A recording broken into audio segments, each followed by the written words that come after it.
અમદાવાદમાં જે flower show યોજાયો છે તેની પ્રિન્ટ કરેલી ટિકિટ મળી આવી છે. મહાનગરપાલિકાએ જે ટિકિટો હજુ વેચાણમાં નથી લીધી તેવી ટિકિટો કેટલાક લોકો પાસેથી મળી આવી. 70 રૂપિયાના દરની 27 અને 100 રૂપિયાના દરની 25 ટિકિટ મળી આવી. પ્રિન્ટ કરેલી એક પણ ટિકિટ મહાનગરપાલિકાએ વેચી ન હોવા છતાં લોકો ટિકિટ સાથે ફ્લાવર શો જોવા આવ્યા.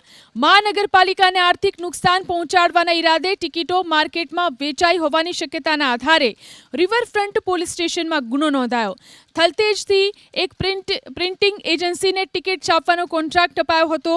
જેમની પાસેથી પ્રિન્ટ કરેલી ટિકિટ મળી તેઓ રાણીપ વિસ્તારથી આવ્યા હતા. રાણીપના એક્ઝિબિશનમાં અજાણ્યા વ્યક્તિ પાસેથી તેમને ટિકિટ ખરીદી હતી.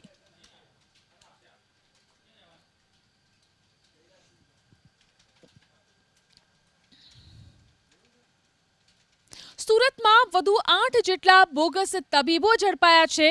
વધુ 8 મુન્નાભાઈ MBBS ઝડપાયા. વિશાલનગરમાંથી પટેલ ક્લિનિક, ધરમ પોલિક્લિનિક, ઓમ શિવ ક્લિનિક, પ્રિન્સ ક્લિનિક અને ડોક્ટર RD દુબે ક્લિનિકમાં રેડ દરમિયાન લોકોના આરોગ્ય સાથે ચેડા કરતા બોગસ તબીબો ઝડપાયા. ક્લિનિકમાંથી દવા સહિતનો જથ્થો જપ્ત કરી પોલીસ અને આરોગ્ય વિભાગે વધુ તપાસ શરૂ કરી. તો સચિન GIDC બાદ સચિન પોલીસે મુન્નાભાઈ સામે કાર્યવાહી કરી. સચિન પોલીસે વધુ 3 બોગસ તબીબને ઝડપી પાડ્યા. કોઈ પણ જાતની ડિગ્રી વગર આરોપી જન આરોગ્ય સાથે ચેડા કરતા હતા. આજે એક જ દિવસમાં સચિન અને સચિન GIDC પોલીસે કુલ 8 બોગસ તબીબને દબોચી લીધા છે.